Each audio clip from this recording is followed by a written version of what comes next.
Listen, let me unpack this real quick. It's 2:28. I'm not gonna promise you anything because y'all ain't gonna believe me anyway.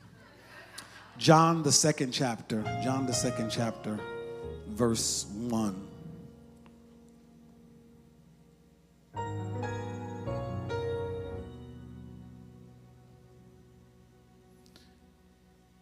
John chapter 2, verse 1. And I pray for y'all three dancers that before the week is out, y'all get something supernatural happen to y'all. Before the week is out. I'm talking about something that's going to make you jump up. Remember that old commercial when folk jump up and they click their heels? I can't do it. They jump up and, something that's going to make you be like, for real, God? And it's going to be so good, it's going to make you forget about some of that stuff that happened, that made you mad, made you sad. I just pray because you all deserve, so you all did something in the earth today that's greater than just this building. You did something in the earth today. Amazing. John 2, verse 1 through 5. And the third day, there was a marriage in Cana of Galilee, and the mother of Jesus was there. And both Jesus was called and his disciples to the marriage. And when they wanted wine, the mother of Jesus saith unto him, they have no wine. Note that Jesus' mother said unto Jesus, they have no wine. Jesus said to her, woman, what have I to do with thee? Mine hour has not yet come. Verse 5, his mother said unto the servants, whatsoever he tell you to do, do it. I'm going to talk to you all from this thought today. She made it happen. She made it happen. Can you just say that as you take your seat? She made it happen. Notice here, at the wedding, when they ran out of wine, Mary said they ran out. Notice Mary did not say she ran out. She said they ran out. Jesus' response was, that has nothing to do with me, or it's not my time yet. Imagine if she would have said, Jesus, I ran out of wine. I believe that Jesus' response would have been different because her issue versus their issue pulls a little different. She being the mother of Jesus, Jesus being the son of Mary, by way of the Holy Ghost, I believe that if she would have said, this is my problem, I don't believe he would have said, my hour has not come yet. I think he would have actually done for her from a personal, private place versus being pulled into a public moment. Private versus public. This moment in biblical history in John 2, at this wedding at Cana, it is known as Jesus' first public miracle. He felt it wasn't his time yet to be pulled into his public ministry. Had this been a private, personal matter, as I said, I believe that he would have taken a moment to handle giving her a new, fresh cup of wine. But because she said they have no wine, she was now kickstarting him into his popularity. Know the difference between kingdom ministry and ability popularity. Take that note. Know the difference between kingdom ministry and your abilities that will make you popular. Because sometimes it gets construed, and I believe that even in this day and time in the kingdom, we have more people that are popular than they are potent. People are chasing and running after and giving a badge of honor to people that are popular. And we say just because they're popular, they're anointed. When the reality, you can be famous and popular and God not be with you.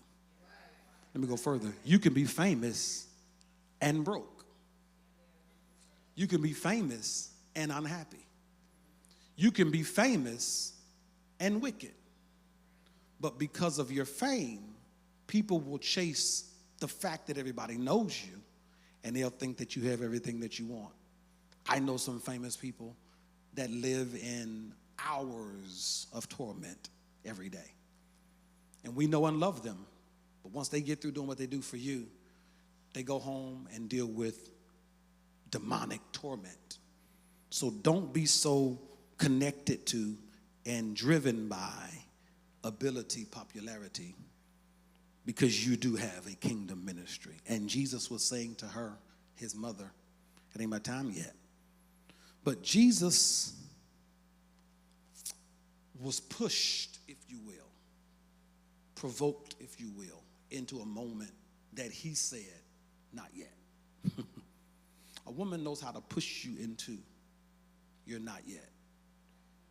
Start something that if it's upon you, you'll probably never get started. Sometimes you have to be pushed into the pool of your greatness. Please understand this. This miracle showcases his ability, not his assignment. Turning water into wine didn't do anything sacredly for the kingdom. If he had not done this, it wouldn't have changed the fact that he's on his way to the cross. There was no prophetic moment in the earlier times of Old Testament that now he had to do this to fulfill Scripture. This was a party, a wedding, and they were serving wine at this wedding. And they ran out of wine. And he showed up and said, hey, y'all can't celebrate without a little bit of that Vassier, a little bit of that wine. So he didn't heal nobody. He didn't deliver nobody. He just replaced the thing that they ran out of that gives them joy. His first miracle was a secular miracle. Wow. Understand the difference between ability and assignment. I've said a few good things in 5 minutes. Watch this. For those that are biblical students, you will probably know, and if you don't, you can now add this to your knowledge. Jesus in Scripture never referred to Mary as mother. He never called her mother. In the 4 Gospels, you won't see anywhere where Jesus calls Mary mother. He refers to her as woman. Woman. That word woman in the Greek is the word gunē. Gunē. It sounds like it's spelled Gonay, but it's actually spelled Gynai. There might be another Greek spelling, but Gynai, Gunē. It is pronounced Gunē. John chapter 19, verse 26, at the crucifixion, while Jesus is on the cross, Jesus says to his mother, woman, behold your son. And then he looks at the disciple, John, from the cross and said, John, behold your mother. While not using the direct title, mother, he specifically identifies her as such. To behold and to now be beloved by the disciple, which means I'm leaving and I'm going to ascend. John, take mama home. I don't think she can handle the rest of what's about to happen to me on this cross. Sometimes your greatest moment in front of your loved ones is the ugliest moment that you've ever gone through. Bible says in Isaiah he was disfigured, unrecognizable because of how bad he's been beaten. And he's looking at his mother on the cross and saying, Mama, I made it. This is why God got you pregnant with me. This is why I had to go through what I went through, which was public shame. Because at 14, she was pregnant and she was betrothed to be married by another man who was honorable. And he was ready to put her away because he like, you mean to tell me that while we were asleep, a spirit got you pregnant? And you want the hood to believe that? So folk looked at her like, you lying. Can you imagine at this wedding at Cana? Jesus is now 30. Can you imagine being Mary? Evidently, she was a part of the wedding coordination because she was working with the servants, knew they ran out of wine. Can you imagine being Mary? And now you finally get at a moment to say, Jesus, prove to them that I wasn't lying, because it was a 30-year rumor over her head. Can you imagine? This moment of her saying, listen, you got to do this, might have been twofold. It might have been they need wine, but I need you now to validate that I wasn't lying about the fact that God did this. Look at the reality, because now Jesus says woman on the cross. And then here in this particular text, he says woman. And coming up as an early pulpiteer, I was told when the preacher said, he said woman, he was fussing at her. Woman, it ain't my time yet. Quit pushing me. Because you know women can be pushy. But Jesus wasn't saying woman. The word woman, gune, it means honorable, beloved, and cherished. The word woman, gune, it means to be honored, to be loved, and cherished.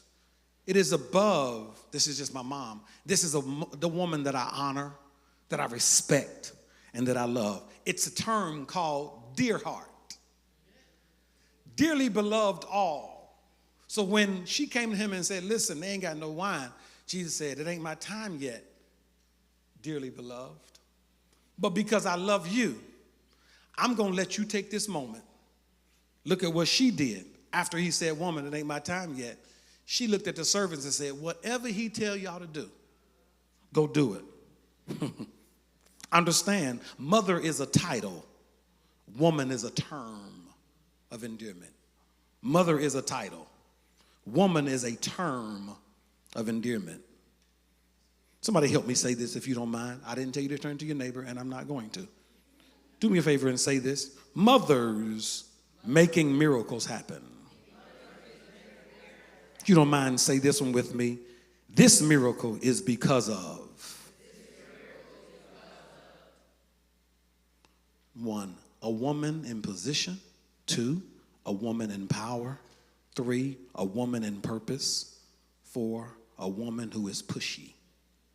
This miracle happened because this woman was in position, she was in power, she was in purpose, and she was pushy. Pushy means I see something in you and I'm going to push you into it. Some of us have our best moments because a woman pushed us into it. Some of us can really, really give credence to a lot of great things in our lives because a woman pushed us in it. A woman who is honored and a woman who is loved can push you into some great things. Understand this. She said they ran out of wine. Them folk over there. Textually, they, number one, could be the bridegroom or the bride and the groom. She could be concerned about them because it's embarrassing for you to invite folk to your wedding and you run out of the good stuff. So she could have said, listen, they ran out of wine, Jesus, because she's concerned about their reputation. Another point, they could mean the family, who's probably sitting there saying, wow, let's not tell the bride and the groom that they ran out because that's going to ruin them. So she could have been concerned about the family and their disappointment in the fact that the wine had ran out. Maybe the wedding coordinators and the servants that were there that messed up on packing and preparing for the wine. That could be a moment of dysfunction for those that are responsible for getting the wine. How can you not get enough? Don't allow yourself to let people that are serving for you to not consider that it might be greater than you think. Some folk, well, it's only going to be a few people there. No, you never know what God's going to do at any given time. So you want to always have a little more wine just in case a little more people show up. Maybe they were the guests who were sitting there like, I can't believe I came to this wedding and they ain't got no more wine. Maybe the wedding coordinators and the people that were working knew that they ran out of wine and the guests didn't know it yet. And Mary said, listen, we can't let the guests be disappointed like this. So they got to get more wine or they ran out might mean the people are still enjoying it. But in the back, we don't have enough for another serving. Maybe she was concerned about everyone else and not even including herself. It's amazing how a good woman will have so much consideration for them and they that she'll do stuff for them before she do something for herself. A good woman is concerned about others. A good woman will make sure that whatever they're doing, let me make sure that everybody got theirs, because I don't want to be enjoying mine. Some of y'all ain't grew up with Big Mama. Mama will be cooking, and everybody running in, and she ain't ate nothing yet. But she's sitting back while everybody eating as if she already ate. And I think her meal was to make sure that everybody got a plate.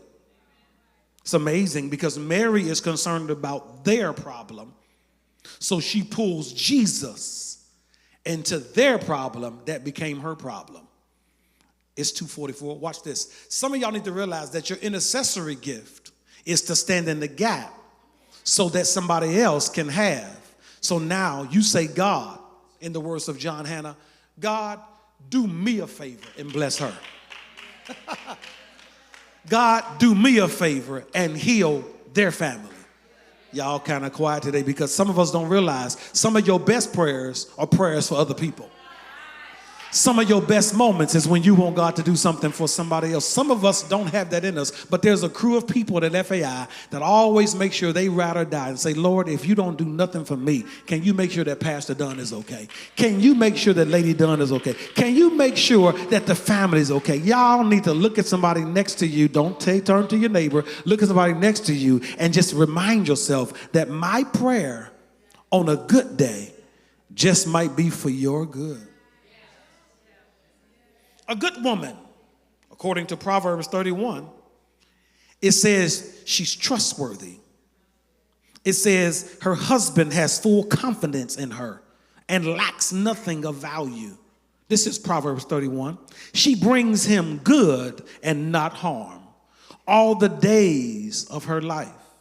Proverbs 31, when you get to verse 25, it talks about the woman is strong and dignified. This is Proverbs 31, around verse 35. It says, she is clothed with strength and dignity. She can laugh at the days to come. Let me say that again. She's strong, she's dignified, and she has strength and dignity closed on her, and she can laugh at the days to come. Here it is, Proverbs 31, same text. Verse 26, it says, she's wise and she's kind. Here it is, and it connects to this text. She opens her mouth with wisdom, and the teaching of her kindness is on her tongue. That's Proverbs 31. It's amazing because it also says she's diligent. According to verse 17, she's diligent. She sets about her work vigorously. Her arms are strong for her task. This is that phenomenal, virtuous Proverbs 31 woman. She's trustworthy, strong and dignified. She's wise and kind, and she's diligent. And the arms that she works with are strong for the task.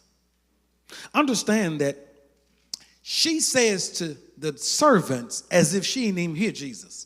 Jesus said, I ain't got nothing to do with this. My time ain't come yet. It's almost as if she said, thank you. And then she turns to the servants as if he ain't even said what he said to her. And she said, don't listen to him, listen to me. Whatever he tell you to do, you do that. It's amazing because she knows how to talk to servants. Some folk are good, but they don't know how to talk to people. Some people have authority, but they don't know how to talk to people. Some people are called of God, but they don't know how to talk to people. You got to learn how to word yourself. You got to learn how to use your words. You got to learn how to balance your nice nasty. There's some stuff you can say to some people because you got relationship with them. But other folk, you got to say it a little different because you ain't trying to be nasty, but you're just strong and it comes off. And if you know you're strong and you know that person might be timid, don't just beat them up because now they won't be able to hear what you're saying because they're offended by the abrasiveness of your tone. So when she said, whatever he tell you to do, I'm going to take liberty to say, based on her being Gune, dear heart, and because she was very confident in the fact that whatever she said, the Lord was going to honor it. I don't believe she said, forget him. Whatever I told you to do, you do it. I believe she said with a spiritual confidence, whatever he tells you to do it. Because what was getting ready to happen, I've said this before in another congregation, I'll say it again. What was getting ready to happen was something that I don't believe that the pulpiteers really push out. She said, whatever he tell y'all to do, go do it. And according to the text, she's now gone. Maybe she left and went back into the place and told all the guests, everything is fine. She had so much confidence after the Lord said, I can't do this right now, that she said, I know he's going to do it. So she told the servants, whatever he tell you to do, do it. And the last thing she did after whatever he tell you to do it. It leaves us in a place of ambiguity because we don't know. All we know is everything started working from that moment. I'm imagining that she went to the guests and said, listen, everything is going to be all right. Can you imagine having somebody that has that type of confidence? Some of y'all have that, and you grew up with a mother that has that confidence. They got $20 to their name and got to feed the whole family. But they walk in the room and say, everything is fine. I know Mama Dunn used to do it. I'm like, what's about to happen? Until I got a little older. When I got a little older, then I started having money. She looked at me like I'm Jesus. Like, I told you to go to the store and buy it. But she had the confidence to know that I'm not going to let people down because I'm trusting in God. Did y'all hear what I said? So I can have a guarantee out of my mouth to people because God has given me a guarantee. He's not going to leave me hanging. So Jesus is like, well, she's spoken. So he told the young men, get the 6 water pots. Y'all know the rest of the story. I don't want to highlight that. Get the 6 water pots and pour the water into the water pots. After you do that, go get the dipper, dig in and pour. That's the instructions. And the men did it, which means based on how she talked to them, she provoked Jesus to talk to them. Her words empowered the servants, but it also pushed Jesus. Wow. Kind words are like honey, sweet to the soul and healthy for the body. According to Proverbs 16:24, kind words are like honey, sweet to the soul and healthy for the body. That's again Proverbs 16:24. Kind words are like honey, sweet to the soul and healthy for the body. It really speaks to the fact that you can get more done with kind words than you can with harsh words. But I want to say this before I sit down, and that is, she now put these servants into something that I would like to call double obedience. Can you imagine being a servant and you get a word from Mary and Jesus at the same time? She said, whatever he tell you to do, do it. Then Jesus tell you to do whatever she said, whatever he tell you to do. Then he said something. So the servant is like, I heard her, and now I heard Jesus, which means her words were first, and they set up Jesus' words. Sometimes we only want to hear Jesus' words, and we ignore the word that Jesus is using to set up his word. Because a lot of us only want to have this invisible, I'm going to the park, I'm going to go to my closet, I'm going to shut in, and God's going to talk to me. When God is saying, I'm going to talk to you through somebody that you're ignoring. Y'all, it's Mother's Day, and I want to get you out of here because I could springboard into something real crazy there. Because a lot of us have missed moments, but you're not going to miss another one because you got to quit erasing people that don't look like God. Let me go further. Quit erasing people that you don't respect, that God has put a word in. Because sometimes God ain't going to speak until you listen to them. Sometimes God will have you to obey somebody else's word in order for you to get direct word from the Lord. And the key to never missing God is to have an obedient spirit versus having a selective, preferred, obedient spirit. Because a lot of us miss God because we have selective and preferred people that we'll listen to. I don't trust him. Okay, I don't trust her. Do you know them? Do you have any real reason not to trust them? You know, some folk won't even date somebody because the last person they dated was born in the same month this person. That's a nice person. I don't like people that was born in August. Are you kidding me? You go first and say, I don't like Leos.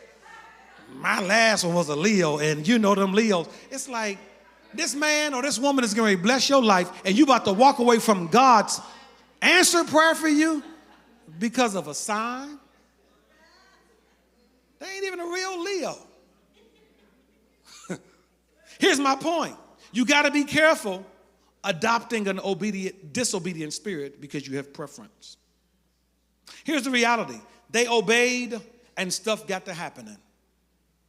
She, Mary, woman, Gune, because of her words, which were, whatever he tell you to do, do it. It kicked off a whole new season. Hear me. This is Jesus' first public appearance and public ministry. And Jesus was getting ready to say, well, not yet. But because she said, whatever he tell you to do, do it. Hear me, you all. She kicked off a new season. Y'all didn't catch it in the spirit, so let me talk to the people that ain't here. She kicked off a brand new season by her words. You got to be careful. You got it. You got to be careful of not saying stuff after you got a not yet. Jesus didn't say, I can't do it. He said, my time ain't come yet. That's all I need is a maybe. All I need is a yet. All I need is a for sure. I know you can do it. You saying right now? No. Jesus, I'm going to let you know right now that it is my time for the new wine. We're not going to be embarrassed, nor are we going to be in delay. This season is not hinged on what Jesus is going to do. This season is hinged on what you're going to say. Y'all don't like the way Pastor Dunn preach because some of us don't realize that whatever you say, that's going to provoke Jesus to do. Let me go further. Not only provoke Jesus to do, it's going to provoke Jesus to say. Because most of us have been taught that Jesus turned, he turned the water into wine. Don't do it. Turn to your neighbor and say, neighbor, he turned the water into wine. But I come to let you know that Jesus did not turn the water into wine. Y'all like, huh? Jesus literally said to servants, go fill up 6 water pots and fill it up with wine. Water. They put that water in there and he said, don't taste it, just go serve it. They went and they got, it's 2:57. They went and they got their dipper and they dipped it in.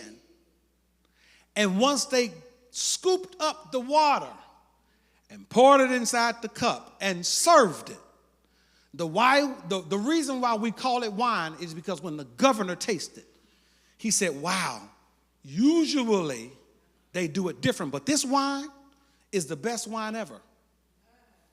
But the reality is, Jesus never said, go take that water, turn it into wine. Jesus never hovered his hand over the 6 water pots and said, wine appear. Jesus never went to your Kojic, your Baptist, your Pentecostal, your Baptist church. He never said, Jesus didn't do nothing but give them instructions.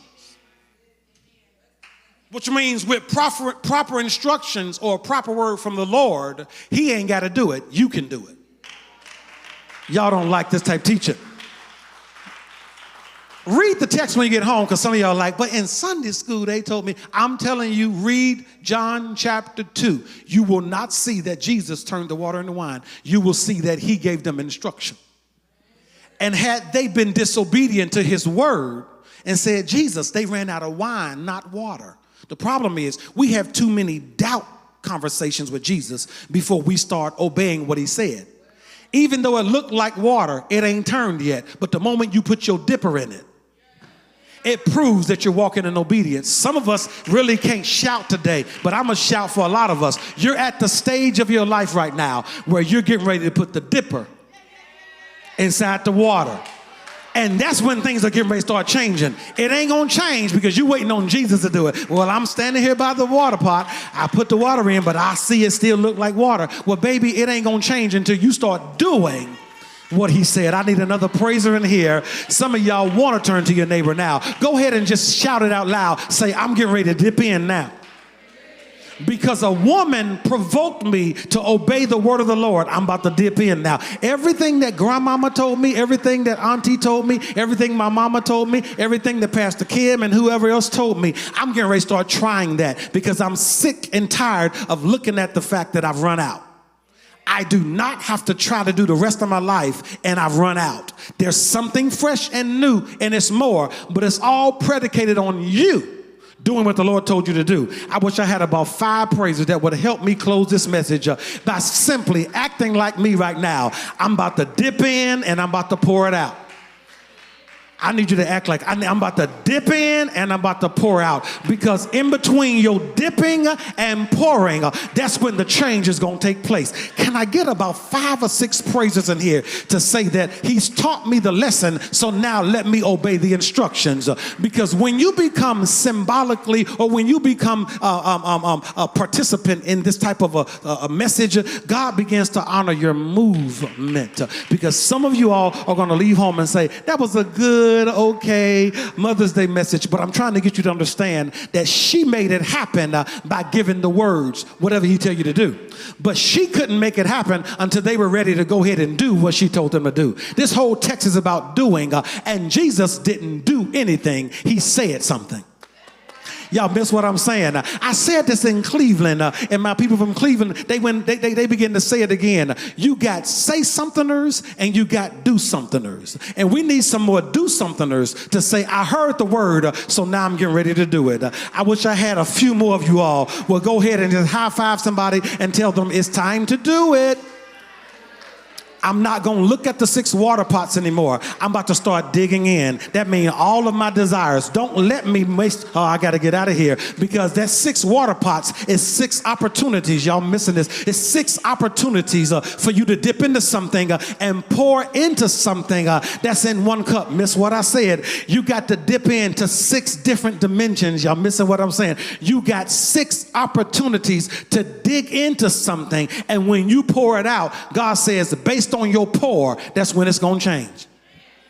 It's going to change in the pour. Now, some of y'all saying, well, I like the pour and the dig. But for some of us, we're saying, no, I believe that God is going to allow whatever I dug in and pulled up and poured out, it's going to be validated by the taste. That means God is not going to allow what you pour into to be tasted by people that have off taste buds. People that understand the best will understand that you just gave them the best, which means whatever you about to pour out, it's going to be the best. Y'all missing what I'm saying? A lot of us have been wasting our time giving our best to people that don't have best taste buds.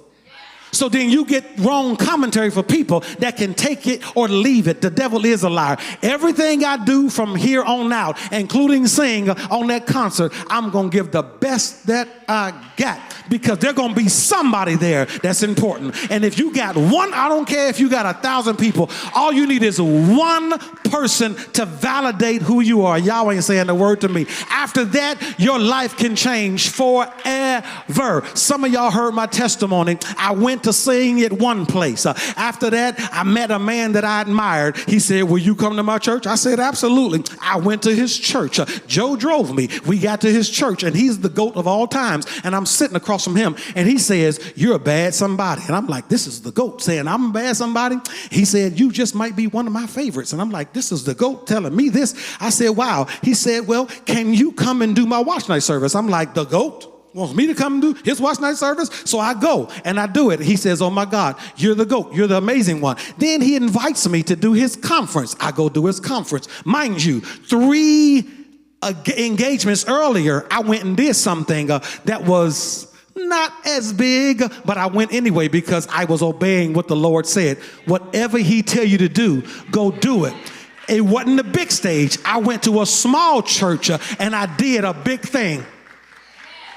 And it opened up other doors. So by the time I was on the 3rd engagement with the GOAT and in front of thousands of people, I get through singing and I'm going to the green room and Cora and Brown from TBS walk up on me and say, Jonathan Dunn, you're amazing. Oh my God. And Cora, Tamala Mann, she grabs my phone and says, I'm not going to talk to your management and you ain't talking to mine. I'm putting my phone number in your phone. Call me because you're writing on my next project. I said, what? Plus, I go back out there, and because I sang so well, they gave me a great honorarium. They bought 300 of my CDs, and then now I'm flying back home saying, I'm about to write for Tamala Mann. This is before Take Me to the King. So I get home, I give her one of the songs that she loves. I send it to them. They say, we love it. It's going to be on the song. It's going to be on the record with Take Me to the King. Next thing you know, bam, Tamala Mann is great. And then now I get a gold record. Why? Because I obeyed what God told me to do a year and a half ago. You're missing it. Quit despising the small moment, because the small moment might just be obeying. Get these 6 water pots and pour water in here. The next moment might be dig. Next moment, pour. But after the right person tastes what you just gave, it can change your life forever. Y'all ain't saying a word. I'm still eating off of some of that 2013 gold. Y'all missing what I'm saying? God will change your life if you will just walk in obedience. I'm done with my message. I'm over time. I need somebody to go ahead and push your neighbor and say, she made me do it. Come on, tell your neighbor, she made me do it. And after he got through pouring that wine, the governor confirmed that this is the best that I've ever tasted. As we close today, please understand that things turn when you walk in obedience. But sometimes your obedience has to be pushed by a good woman.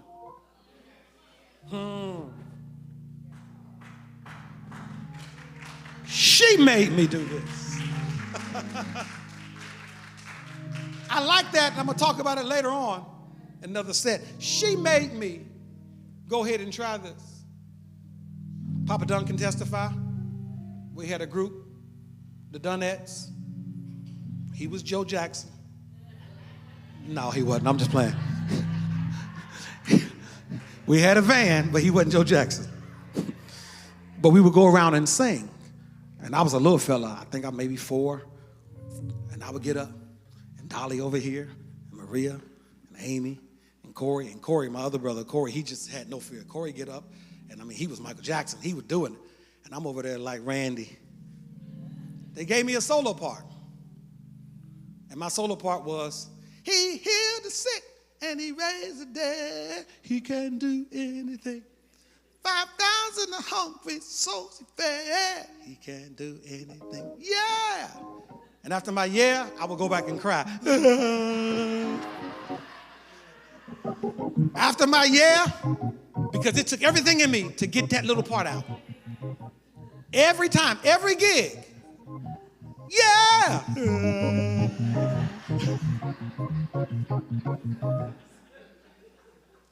But the mom that I had and the dad that I had would push me to a place where I was standing in front of thousands.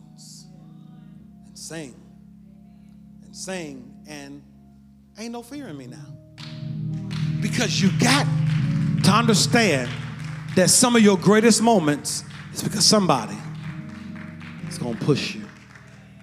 If you've been pushed by somebody and you believe that God has now given you another revelation to thank him for that person that pushed you, can you jump to your feet right now and thank God for being pushed?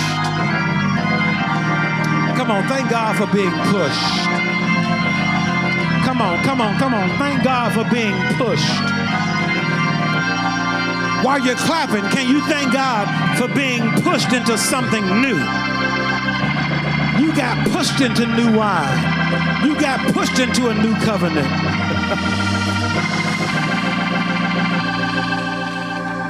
Hear this, and you can stay on your feet because we're about to be done. Hear this. New wine means fresh.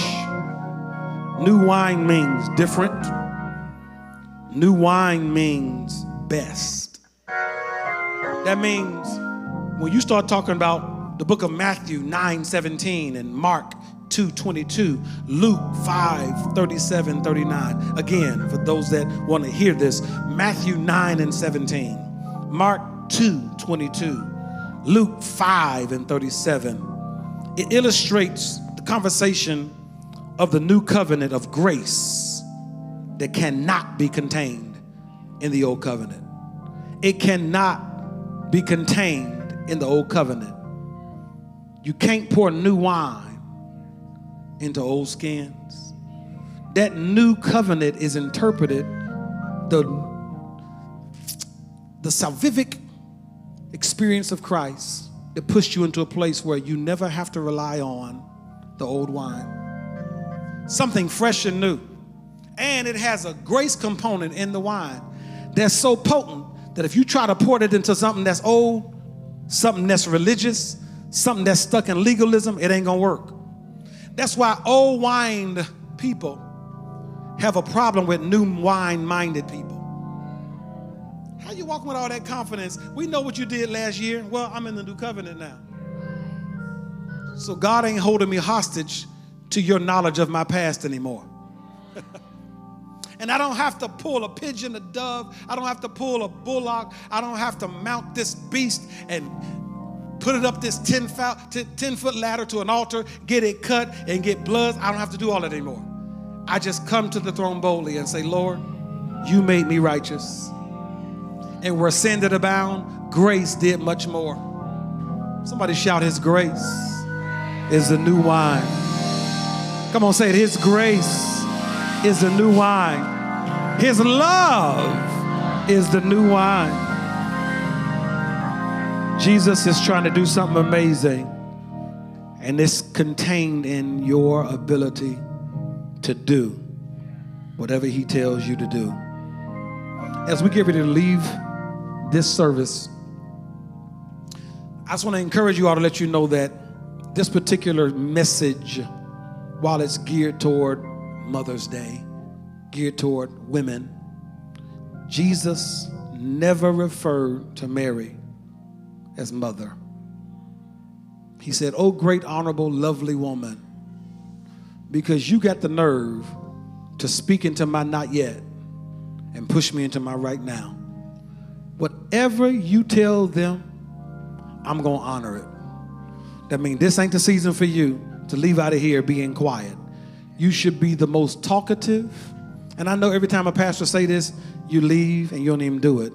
Some of y'all, if you try it, according to the book of Hebrews, it says when they heard the word, if you mix it with faith, it's going to profit you. But if you don't, it profits you little. So I believe I've done my job to give you the word. Your next season and your new wine is in your mouth. If you don't say nothing, you can't be mad because you're living in a season of drought. But for me, I am not about to live in a season where I've run out. I want more, and more. And if you believe that whatever you ran out of, God is not going to replace that. He's about to give you something fresh and new.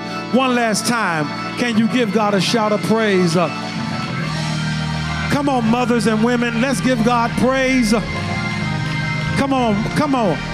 I need a man that believes that God has sent somebody to push you to another season, to give God praise. And now turn to your neighbor and tell your neighbor, now go turn some water into wine. Come on, don't wait on come on, tell your neighbor, go turn some water into wine. Go make something amazing happen. Don't wait till your birthday. Do it in the next 24 hours. Use your words. And y'all ain't even talking to nobody. I was good to you all. I didn't tell you to turn to your neighbor to now. Tell your neighbor, go turn some water into wine. There's a whole room full of guests that are waiting on whatever you about to pour that's going to make everything the best that they ever had. Come on, Donald Lawrence, you ain't seen nothing yet. The best is yet to come. It's in your dig and it's in your pour. Somebody about to taste the best that came out of you. One more time, throw your head back like you at an arena and give God a shout for the new wine, new wine, new wine.